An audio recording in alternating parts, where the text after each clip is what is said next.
Saya kasih judul, Kristus mempelai pria kita. Apa artinya bagi hidup kita? Setiap kali kita samar-samar dapat penghayatan renungan firman tentang kabar mempelai itu, kita tahu dari kitab Wahyu, Yesus itu mempelai pria. Lalu gereja atau umat Allah, yaitu Anda dan saya, kita ini mempelai wanitanya. Ini bukan bicara soal pernikahan seperti di bumi, laki-laki dan perempuan, enggak ya.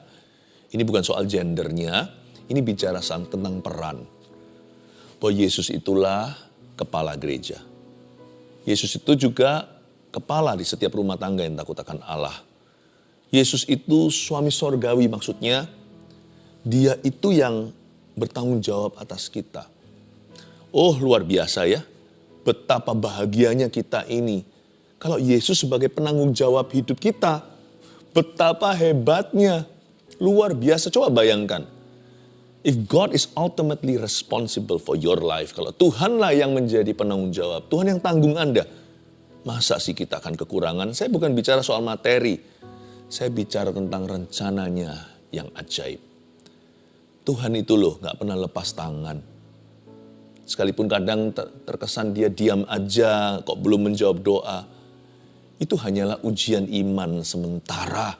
Tetaplah percaya, Kristus mempelai pria kita. Mari kita sekarang pahami apa artinya bagi kehidupan kita yang sementara di bumi ini. Mari kita baca dulu ayatnya, yaitu Kidung Agung pasal 3 ayat 6 sampai ayat 11. Saya bacakan iring-iringan mempelai ini. Apakah itu yang membubung dari padang gurun, seperti gumpalan-gumpalan asap tersaput dengan harum mur dan kemenyan, dan bau segala macam serbuk wangi dari pedagang. Lihat, itulah Joli Salomo, dikelilingi oleh 60 pahlawan dari antara pahlawan-pahlawan Israel. Semua membawa pedang, terlatih dalam perang, masing-masing dengan pedang pada pinggang, karena kedahsyatan malam.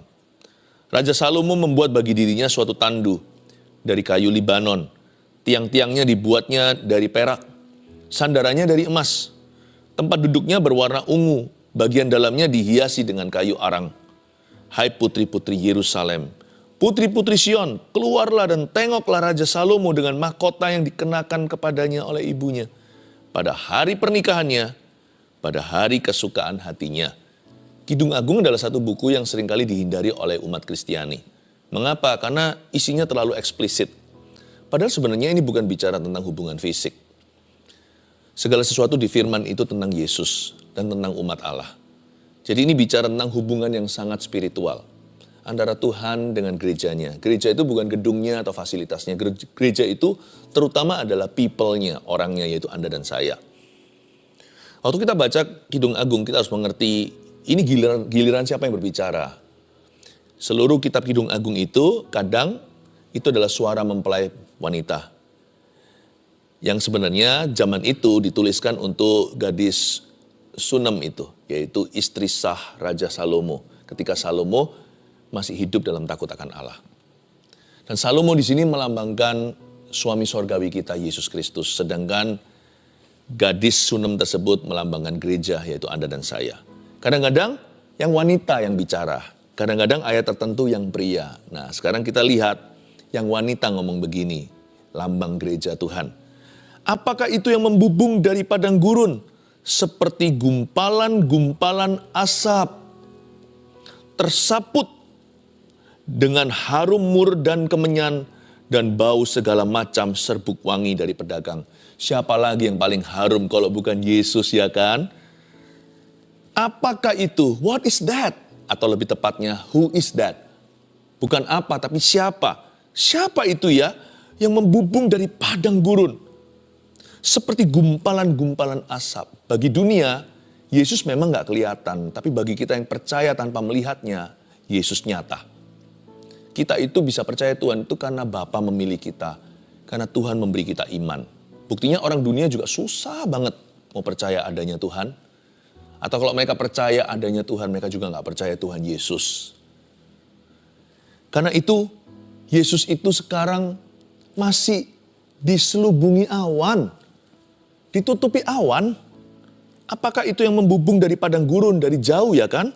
Seperti gumpalan-gumpalan asap, masih tertutup rapat-rapat. masih diselubungi oleh awan yang kelam.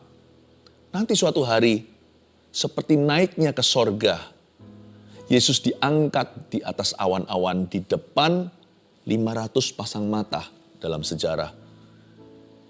Nanti dengan cara yang sama Yesus akan turun. Dia akan turun di atas awan-awan itu dengan jutaan malaikatnya. Sangkakala dibunyikan di akhir zaman. Ini semua nubuatan firman. Tapi sementara sekarang Yesus masih terselubung awan. Ayat 6 ini bicara tentang the second coming of Christ atau kedatangan Tuhan yang kedua kali. Hubungan kita dengan Tuhan itu belum finalisasi sekarang ini, masih mungkin baru semifinalnya. Ayo kita harus terus berpegang teguh. Kita jangan lengah, jangan dicuri itu mahkota. Memang sekarang dia masih terselubung awan, tapi suatu hari dia akan dinyatakan pada dunia terang-terangan. Ketika dia turun di hadapan semua pasang mata yang masih hidup saat itu, entah kapan. Yesus itu gak akan selama-lamanya disembunyikan. Sekarang ini berita Injil diberitakan, barang siapa percaya dengan iman diselamatkan. Tapi nanti datang waktunya masa anugerah sudah selesai. Dan waktu itulah Yesus akan dinyatakan terang-terangan pada dunia. Saat itulah penghakiman. Cepat lambat, mempelai pria kita itu akan kelihatan. Sekarang banyak orang menganggap gereja itu nyembah apa. Yang gak percaya bilang kita gila. Bahkan kalau kita sungguh-sungguh dibilang fanatik. Kita percaya Yesus dibilang dongeng atau halusinasi. Sekarang bolehlah orang gak percaya, jangan benci mereka. Malah kita harus iba dan doakan agar mereka bisa dicelikkan mata rohaninya. Supaya mereka diinsafkan. Janganlah kita merasa lebih rohani. Kita ini justru beruntung hari ini bisa percaya Yesus. Orang lain mau percaya atas dasar kekuatannya sendiri, pakai hikmatnya, nggak bisa-bisa kok. Kita itu cuma-cuma dicelikkan mata. Kita harus doakan siapa anggota keluarga kita yang belum percaya Yesus. Atau bahkan mereka yang membenci salib di luar sana. Kita harus doakan. Bahkan Tuhan suruh kita doakan musuh-musuh kita, berkati. Tuhan ampuni mereka. Tuhan beri mereka kesempatan untuk bertobat. Sekalipun sama-sama aku dan mereka gak melihat, tapi aku sudah percaya kepadamu. Mereka belum ya Tuhan. Sekalipun kau masih diselubungi awan, tapi Roh Kudus-Mu sudah nyatakan kepada aku bahwa Yesus adalah Tuhan. Bukankah Roh Kuduslah yang menginsafkan dunia akan kebenaran? Bukan hanya akan dosa kita dan penghakiman. Aku itu beruntung bisa mengalami karya Roh Kudus. Mereka belum merasakannya. Tuhan, aku berdoa before the second coming, sebelum nanti Tuhan keluar di atas awan, sangkakala berbunyi dan terlambat sudah. I pray, aku berdoa supaya kekasih-kekasihku, orang-orang yang kukasih dan yang kukenal dalam hidup ini, mereka sudah menyerahkan hidupnya kepada Tuhan. Tahu gak, hubungan kita dengan Tuhan itu belum final sekarang ini. Karena itu harus pegang teguh. Ujung keintiman dengan Tuhan Yesus itu adalah kedatangannya kedua kali. Atau minimal, yaitu saat kita mati. Kalau kita masih hidup saat kedatangannya, ya kita akan bertemu di awan-awan. Tapi kalau kita meninggal dunia sebelum kedatangannya, ya sudah, kita ketemu Tuhan setelah menutup mata. Ujung daripada keintiman dengan Tuhan hari ini, waktu kita menyembahlah, renungkan firman-lah, melayani, hidup kudus, buah-buah roh dalam hidup ini, dalam pekerjaan sehari-hari, di marketplace, di kantor kita memuliakan Yesus. Tujuan akhirnya apa? Kedatangan Tuhan. Kita itu mau ketemu sama Tuhan nanti. Sekalipun kita sudah percaya Tuhan, tapi kan kita belum melihatnya. Paulus mengatakan gini dalam suratnya, kita itu seperti orang yang melihat Yesus, wajah Tuhan itu, di cermin yang samar-samar. Tak seorang pun di antara kita, termasuk saya, yang melihat Tuhan muka dengan muka. Kita masih belajar mendengar suara Allah, belajar percaya, tapi kita sudah percaya. Jadi hubungan kita itu belum final. Karena itu jangan sampai kehabisan gas. Ayo tekun ikut Yesus, iringi Tuhan. Ujung dari semua yang kita lakukan dalam nama Tuhan ini adalah mau ketemu Tuhan. Kita itu loh, Anda dan saya mau ketemu Tuhan. Entah dalam kehidupan, kalau dia datang besok hari atau lusa, kita kan gak tahu kapan. Jangan coba tebak waktu dan saatnya. Nanti jadi sesat. Karena Yesus sudah peringatkan, tak seorang pun tahu tanggalnya, waktunya, bulannya, tahunnya, semuanya. Kita hanya bisa berjaga-jaga dan waspada. Entah kita ketemu sama Tuhan nanti itu dalam kehidupan atau lewat kematian, kita mati dulu. Mati adalah keuntungan karena hidup adalah Kristus. Tapi kalau hidup bukan Kristus, mati bukan keuntungan, malah kengerian dan kerugian. Ujung dari semua iman kita ini mau ketemu Tuhan di awan-awan supaya Tuhan tidak lagi dibubung dalam gumpalan asap. Tapi kita bisa mencium harum mur dan kemenyannya. Bau segala macam serbuk wangi dari pedagang. Ayat 7, lihat itulah Joli Salomo, ya kan, dinyatakan. Dikelilingi oleh 60 pahlawan dari antara pahlawan-pahlawan Israel. The groom has finally arrived. Ini ceritanya beneran, waktu itu arak-arakan Salomo untuk meminang Shulamite woman atau gadis Sunem ini. Waktu itu Salomo kelihatan dari jauh, waktu dia lihat, wow itu Salomo, itu Joli Salomo. Dikelilingi oleh 60 pahlawan tentara khususnya Israel. The groom has finally arrived atau mempelai pria akhirnya tiba. The groom is finally revealed. Akhirnya semua orang tahu suaminya gadis Sunem itu siapa. Oh itu ya kekasihmu. Semua putri-putri Sion di sekelilingnya berkata, wow cakep ya. Nanti waktu Tuhan datang kembali, kita turut dimuliakan. Oh ini. Ternyata inilah yang kau percayai selama ini ya. Sampai tabah-tabah, mengalami masalah juga tidak pernah menyerah. Orang lain berdosa, sana gak mau kompromi. Ini ya ternyata waktu mereka melihat Yesus di awan-awan. Semua orang pada akhirnya akan mengerti mengapa kita hari ini pegang iman. Ternyata, lihat, itulah Joli Salomo dengan 60 bodyguard. Wow. Jikalau bukan dalam kehidupan ini kita tidak berkesempatan begitu, kita mati dulu. Semua orang waktu mati juga akhirnya, semua orang yang meninggal dunia akhirnya akan mengerti. Setiap jiwa yang memejamkan mata, baik yang percaya atau tidak, akan dapat waktu di mana semua orang akhirnya memahami kenapa Anda tekun beriman pada Tuhan. Oh ternyata, hanya sebagian yang berkata, oh ternyata itu ikut bahagia. Karena turut diterima ke dalam sorganya yang baka. Karena hatinya sudah milik Yesus. Dan namanya sudah tertulis dalam kitab anak domba Allah. Oh ternyata lalu kita sama-sama bahagia. Kita saling berbahagia untuk satu sama lainnya. Tapi ada pula yang berkata, oh ternyata ini yang kamu percayai ya. Aduh mati aku, matilah saya. Aku belum percaya. Bagi setiap orang hidup hanya sekali. Lalu penghakiman kata firman Tuhan. Itulah yang disebut kematian kedua. Ada orang yang tidak akan dilukai oleh kematian kedua. Ada orang yang akan dilemparkan ke lautan api lewat kematian kedua. Ada pula orang yang berkata, oh ternyata, dan akhirnya memahami mengapa Anda tetap tidak akan menyerahkan imanmu untuk apapun juga di hidup ini. Tapi pada saat itu terlambat sudah bagi mereka yang belum percaya. Waktu dia berkata, lihat itulah Joli Salomo. Kata Joli di sini artinya carriage. Joli ini sebenarnya tandu, arak-arakan.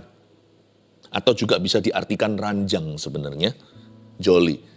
Makanya kalau kita berkata itu sepasang sejoli, itu berarti mereka itu satu kendaraan, satu arak-arakan, satu tandu. Itu artinya mereka itu kayaknya akan ke arah pernikahan. Mereka itu akan mengarungi kehidupan. Berdua, sepasang sejoli itu mengarungi kehidupan. Lihatlah itu Joli Salomo. Look, Jesus. Saya bayangkan kalau saya mati gitu, suatu hari kita semua belum ketemu, Tuhan belum datang gitu. Pasti saya akan mendapatkan, kita semua akan mendapat pengalaman seperti, look, Jesus. Akulah jalan, kebenaran dan hidup. Tak seorang pun datang pada Bapa kecuali melalui aku. Di rumah Bapakku ada banyak tempat tinggal. Kalau tidak, tentunya aku mengatakan kepadamu. Aku pergi untuk menyediakan tempat bagimu, Yohanes 14, supaya di mana aku berada, kamu pun berada. Kemana aku pergi, kau tahu jalan ke situ. Akulah jalan. Look Jesus. Selain itu, mempelai pria itu bukan hanya bicara tentang nanti kita ketemuan, tapi juga ada aplikasinya untuk kita hari ini hidupnya. Ada benefit, ada keuntungannya bagi kita yang benar-benar mengerti bahwa Yesus itu suami sorgawi. Kita itu gak akan hidup dalam worry. Kalau kita tahu kita itu anaknya Bapa. Burung di udara dia pelihara. Jangan cari seperti yang orang-orang dunia cari dan pikirkan setiap waktu 24 jam sehari. Hanya mereka perkara sia-sia. Tidakkah kau tahu, carilah dahulu kerajaan sorga dan kebenarannya. Kalau bekerja konsentrasi, berkat itu datangnya dari Allah. Dan lebih dari sekedar tahu kalau kita itu anak. Sebab anak mungkin masih bisa diyatim piatukan. Lebih erat hubungan daripada anak dan papa adalah hubungan suami dan istri. Karena orang tua dan anak tetap dua. Suami istri itu satu. Makanya kalau kita tahu, jikalau kita menyadari bahwa dia mempelai pria kita nggak akan pernah punya waktu dan kita nggak akan lemah imannya. Kita nggak akan punya energi untuk worry. Karena kita akan GR. Kita akan gede rasa dan kita akan confident dalam Tuhan. Kita akan yakin kalau kita tahu bahwa dia itu sangat cinta kepada kita. If you know he loves you, kalau Anda tahu Anda itu seberharga apa. Kalau kita tahu status kita itu sebagai istri, masa istri kita itu takut sama pembantu kita, takut sama pegawai. Kalau suami kita setia, nggak mungkin lah. Nyonya pasti disegani di seluruh rumah tangga. Apalagi kalau istrinya itu dicintai, istrinya itu disanjung oleh sang suami. Seluruh perusahaan mana ada yang berani. Mereka takutnya sama bos. Tapi kalau sama istri bos, mereka juga akan berkata, Nyonya, ya kan? Kalau kita tahu diri, kenapa istrinya harus berjalan seputar sekeliling rumah, ketakutan, lalu minder di perusahaan. Kalau dia tahu dia itu siapa, dia akan berani, bukan semena-mena. Karena suaminya akan sedih kalau istrinya semena-mena. Kalau istrinya semena-mena, kan istrinya tidak memuliakan suaminya. Istri juga harus bisa menempatkan diri, itu bentuk tanggung jawabnya. Tapi jangan lupa, istri juga punya hak. Sebagaimana suami dihormati, istri juga disegani. Karena suami sorgawi kita, Yesus itu mempelai pria. Dia itu setia. Efesus berkata dia sangat cinta. Dia cinta sama tubuhnya. Dia mengajarkan suami untuk mengasihi istri. Dia mengasihi jemaatnya. Dia mengasihi kita. Memandikan kita dengan firman. Mencucinya supaya kita itu tidak bercacat celah. Supaya kita didandani layak menjadi permaisuri. Wow. Masa mungkin kalau kita tahu hak kita. Kita berjalan di perusahaan di mana sang suami adalah pemiliknya. Lalu kita takut nanti dibentak sama satpam atau security-nya. Mana berani. Kenapa kita hidup dalam ketakutan? Kenapa kita hidup dalam kekhawatiran? Kalau kita tahu who we are in Christ. Kita itu siapa dalam Kristus. Coba saya tunjukkan ya. Kristus itu seperti apa. Seperti apa seriusnya untuk bela kita. Ayat 8. Semua membawa pedang. Terlatih dalam perang. Masing-masing dengan pedang pada pinggang karena kedahsyatan malam. Kayaknya realnya ini Salomo sedang membawa arak-arakan penuh dengan kado hadiah cincin kawinnya. Karena dia raja, dia bawa 60 bodyguardnya. Itu semuanya tentara perangnya sehebat pasukan-pasukan Daud itu loh. Pasukan khususnya. Semua bawa pedang terlatih dalam perang. Dalam kedahsyatan malam. Mungkin malam-malam dia datang. Tahukah bahwa pelindung kita semuanya dipersenjatai dan semuanya terlatih? Tahukah ada bala tentara malaikat sorga yang mengiringi kehidupan orang-orang benar dan orang-orang kudusnya? Kalau di dalam kejadian ini secara aslinya, waktu Salomo membawa barang-barang berharga sebagai mas kawinnya, demi supaya melindungi semua itu jangan sampai dirompak di tengah jalan, bajak laut, bajak daratan. Dan juga dari kaum Beduin saat itu, mereka mungkin yang bisa mencuri di zaman Salomo. Salomo menaruh tentara-tentara khusus. 60 itu sekeliling dia. Belum lagi itu di dalam kerajaannya. Tahukah keluarga Saat Teduh yang saya cintai? But there are more soldiers. Lebih banyak tentara tak kelihatan di sekelilingmu daripada semua musuhmu di hidupmu. Karena Tuhan itu secinta itu padamu, hai permaisurinya. Kalau saya bilang begini secara korporat berarti gereja Tuhan, umat Allah. Tapi juga individu dong. Masa mungkin kalau tubuh Kristus itu kukunya dibiarin semua, dilindungi kecuali kukunya itu bisa dicabut-cabut sama musuh. Mungkin Anda merasa Anda hanyalah kuku. Aku ini bukan mulut, aku bukan pengkhotbah. Aku mungkin cuman ujung rambut, ketombenya bahkan. Nggak mungkinlah rambut itu bisa digunduli sama musuhnya. Karena semua bagian tubuh dari permaisuri itu berharga. Demikianlah Tuhan melindungi setiap individu. Sebab engkau adalah members of the body of Christ. Adalah anggota daripada tubuh Kristus. Semua itu dipersenjatai. Ada malaikat yang tak kelihatan. The guards of the church, pelindung gereja Tuhan itu, are all well armed and well trained. Guard apa ya? Bodyguard-nya. Pelindung daripada gereja Tuhan itu semuanya bukan hanya bersenjata, semuanya terlatih. Ayat 9, Raja Salomo bukan hanya berhenti di situ melindungi, tapi memelihara. Coba lihat ayat 9, Raja Salomo membuat bagi dirinya, coba lihat suatu tandu tadi, joli tadi. Dan ditunjukkan sekarang materinya. Tandu ini terbuat dari apa? Materialnya dijelaskan untuk apa sih? Apakah ini semua firman keisengan? Tidak. Ini menunjukkan kalau Tuhan itu pemelihara. He is our provider. Dialah Yehovah Jireh, Allah yang menyediakan. Kalau orang di dunia aja mau meminang aja, memberikan cincin kawin semampunya keluarga itu, masa mungkin Tuhan itu pelit sama hidupmu dan hidupku? Status kita memang masih sekarang belum kembali ke Tuhan. Kita belum ketemu muka dengan muka. Tapi tunangan aja sudah menjadi hak miliknya.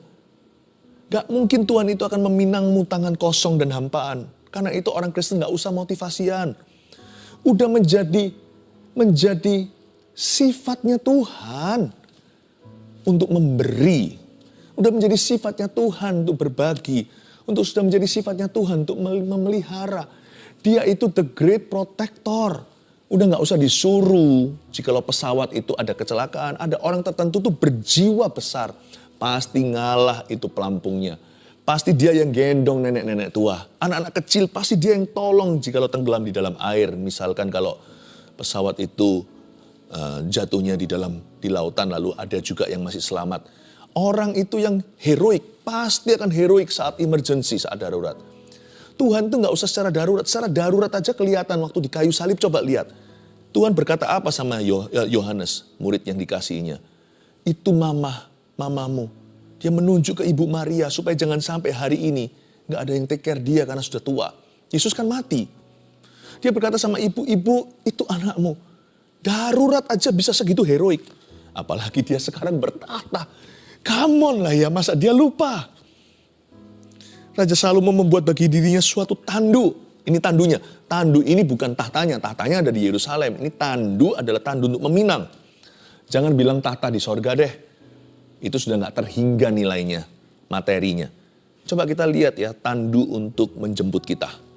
Sebelum kita mati itu loh, hari per hari gimana dia pelihara. Coba lihat tuh, suatu apa aja. Yang membuat bagi dirinya suatu tandu ayat 9 dari kayu Libanon. Hah? Kayu Libanon itu kayu aras yang paling mahal. Nggak karatan, nggak rayapan. Itu bisa tahan sampai mungkin bisa ratusan tahun jikalau bukan ribu. Tiang-tiangnya dibuat dari perak. Sandarannya dari emas. Kenapa kok ada dari perak, kok nggak emas semua? Kalau emas semua kan jelek ya. Jadi diselang-seling. Jangan mentang-mentang kaya raya bisa beli bahan paling mahal, kasih semua yang paling mahal, jadi nggak ada seni. Karena sama dia dibaurkan, disemburkan, ya, diperkan atau dipasangkan antara emas dan perak. Tuhan itu nggak berlebihan kalau memberkati. Sekalipun dia punya segala sesuatu, dia nggak limpahkan sampai kita serakah, sampai kita rakus, sampai kita itu belum makan sudah sakit, belum kenyang masih makan sudah sakit perut. Enggak lah. Jadi jangan pernah kita marah kalau Tuhan kasih kita seolah-olah second best. Third best, bukan materi yang standarnya tertinggi, bukan yang bukan yang speknya yang paling mahal. Nggak apa-apa, karena Tuhan itu juga memperhatikan apa yang cukup bagi kita. Belajar percaya, Jangan serakah, jangan iri sama orang lain. Tiang-tiangnya dibuat dari perak, tapi sandarannya dari emas. Tuhan tahu mana berkat yang perlu lebih banyak, mana yang perlu lebih sedikit. Tapi Tuhan itu tahu bagaimana takaran yang penuh bagi kita. Saya sih berdoa seperti Salomo untuk kita semuanya. Tuhan jangan buat aku terlalu miskin supaya aku jangan mencuri, jangan buat aku terlalu kaya hingga aku lupa. Setiap orang itu punya kemampuan sendirilah, stamina. Tempat duduknya berwarna ungu, bagian dalamnya dihiasi dengan kayu arang. Kagum saya, luar biasa Tuhan. Hai putri-putri Yerusalem, putri-putri Sion, keluarlah dan tengoklah Raja Salomo dengan mahkota yang dikenakan kepadanya oleh ibunya. Pada hari pernikahannya, pada hari kesukaan hatinya, ini bicara tentang weddingnya Salomo. Nanti kalau Anda lihat pasal 4, dia sudah menikah. Nah sekarang saya kasih 3 poin sederhana. Kristus mempelai pria kita, apa artinya bagi hidup kita? Supaya Anda tahu status diri sendiri, supaya nggak lagi berjalan menunduk penuh dengan worry atau rasa kekhawatiran, kecemasan, overthinking. 1, kita harus menjaga nama baiknya. Ini implikasinya bagi kita menjadi mempelai wanita, menjadi mempelai perempuan Tuhan di dunia. Karena Tuhan itu kan masih terselubung di dalam awan-awan. Dia masih dibubung dengan gumpalan-gumpalan asap. Berarti orang nggak bisa kenal Tuhan kita. Kalau mau tahu Kristus seperti apa, mereka harus lihat kita. Anda mau tahu suaminya kan nggak kelihatan sekarang. Mana suaminya? Di situ ada nyonya. Anda bicara sama istrinya, Anda bisa mereka kira-kira suaminya kayak apa. Ini suaminya berpendidikan tinggi nih. Atau, ini suaminya berwibawa. Lihat istrinya. Nah, indahnya adalah kita itu berada di posisi strategis sebagai anak-anak Tuhan. Sebagai gereja, sebagai umat Allah. Kita itu berada di posisi yang sah untuk memuliakan namanya. Celakanya kalau kita salah, kalau kita ngawur, kalau kita jahat, kalau kita busuk pula nama Tuhan padahal bukan Tuhan yang berbuat. Karena hubungan kita dengan Tuhan itu masih LDR, long distance relationship. Ini mungkin juga sebagai satu pesan kalau memang ada yang LDR setia ya. Kalau memang ada yang long distance relationship atau hubungan jarak jauh, beda negara atau beda kota, beda pulau, yang setia, oke? Kalau bisa setia sama Tuhan sebagai orang Kristen, anak Tuhan di dunia ini sementara hidup di bumi, apa susahnya kalau kita hanyalah long distance secara pulau dan kota, bahkan negara. Setia itu menjadi DNA kita. Tapi ingat ya, hubungan kita sama Tuhan itu masih tergolong hubungan jarak jauh. Meskipun Tuhan itu intim dekat, rohnya sudah didepositokan, seluruh Roh Kudus, Allah, Roh Kudus itu sudah ada di dalam diri kita. Tuhan gak pernah kasihnya instalasi, Tuhan curahkan roh di dalam hati orang yang percaya. Kasih Yesus dicurahkan dalam hati kita melalui Roh Kudus. Tapi kita harus mengerti bahwa peran kita di sini, kita harus jaga nama baiknya. Karena orang gak bisa lihat Tuhan, mereka hanya bisa lihat orang percaya. Jadi sebagai wife atau istri kita punya role, punya peran, punya duty, punya responsibility, kita punya tanggung jawab di hadapan Tuhan dan di hadapan dunia. Sempurna nggak ada. Tapi asal kita berusaha, kalau kita salah, kita ngomong sorry pun biasanya orang akan toleran. Yang paling dibenci itu adalah kemunafikan. Asal kita hidup dalam ketulusan, orang tahu kita belajar. Malah justru beberapa orang yang percaya Yesus melihat Anda begitu real, begitu nyata, begitu mendarat. Orang berkata, aku kok kagum sama orang ini, aku mau kenal Tuhannya. Padahal mungkin Anda baru berbuat sesuatu yang kurang atau salah, tapi Anda mengakuinya. Justru mengundang kekaguman. Siapa bilang orang sempurna yang jadi saksi Kristus yang baik? Orang tulus. Orang munafik itu adalah saksi yang paling menyandung. Sehingga Tuhan disalahpahami oleh semua. Nomor 2, Kristus adalah pelindung dan pemelihara kita. Dari situ kita tahu kan tandunya terbuat dari apa? Kayu aras lah, emas peraknya lah, dari warna ungu, kayu arang. Anda tahu bahwa Tuhan itu serius menghiasi hidupmu. Dia the great protector, dia yang melindungimu, dia yang memeliharamu. Ketiga ini adalah pesan, ini adalah aplikasinya, apa artinya pewahyuan ini bagi hidup kita. Kita harus loyal sampai hari kedatangannya. Minimal kalau bukan kedatangan Tuhan di awan-awan, kalau nggak sempat maka kita harus setia sampai mati. Dan di sorga itu ternyata seperti ayat 11 terakhir yang kita baca pada hari pernikahannya, pada hari kesukaan hatinya. Sorga itu di kitab Wahyu digambarkan sebagai pernikahan anak domba Allah. Ketika weddingnya jadi sah, ketika kita bertemu muka dengan muka. Wow, bayangin jutaan orang kudus, entah miliaran, entah berapa, hanya Tuhan yang tahu. Kita dalam lautan manusia itu dengan daun palem dan baju yang dibasuh oleh darah, berjubah putih mulia. Kita semua akan berkata, Hosana, disitulah wedding of the Lamb, pernikahan anak domba Allah. Dan di sorga juga ada mahkota yang tidak akan binasa. Hiduplah setiap hari untuk saat wisuda. 1, 2, 3, Kristus mempelai pria kita. Apa artinya bagi hidup kita? 1, kita harus menjaga nama baiknya. Katakan amin. 2, Kristus adalah pelindung dan pemelihara kita. Katakan amin lagi. Amin. 3, kita harus loyal sampai hari kedatangannya. Haleluya. Ya Allah, damai sejahtera, kuduskan aku seluruhnya, agar roh, jiwa, dan tubuhku terpelihara sempurna. Hosana, Hosana, Hosana,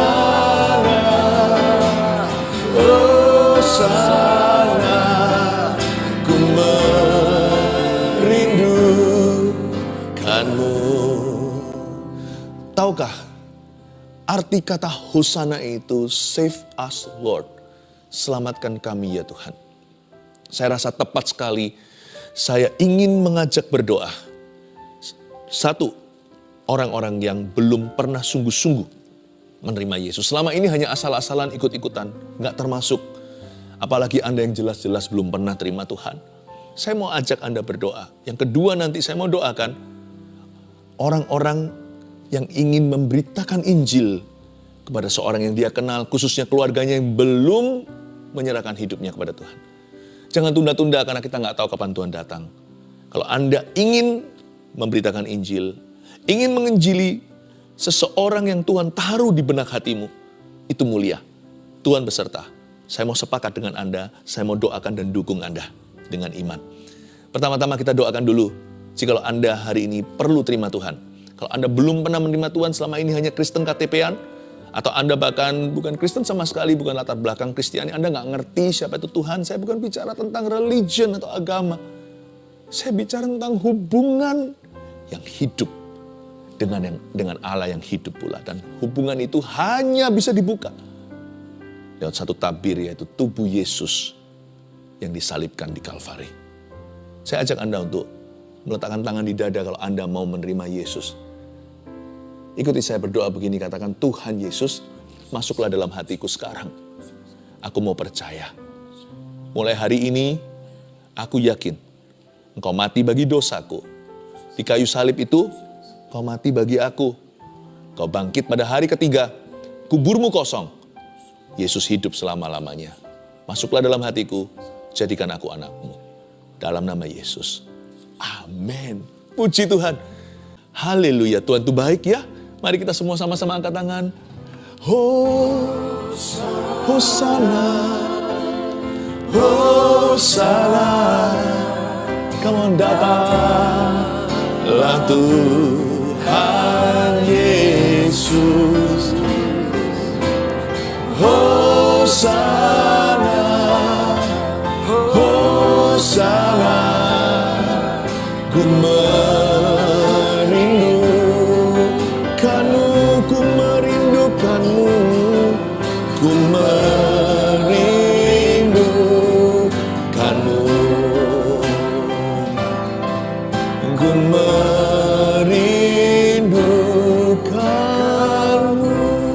Mari kita angkat tangan, terimalah berkat dari Allah Bapa, Putra, Roh Kudus. Kekasihmu Yesus mempelai pria itu. Dapatlah sejahtera di hatimu dengan sukacita saat ini. Terimalah, haleluya, amin. Praise the Lord.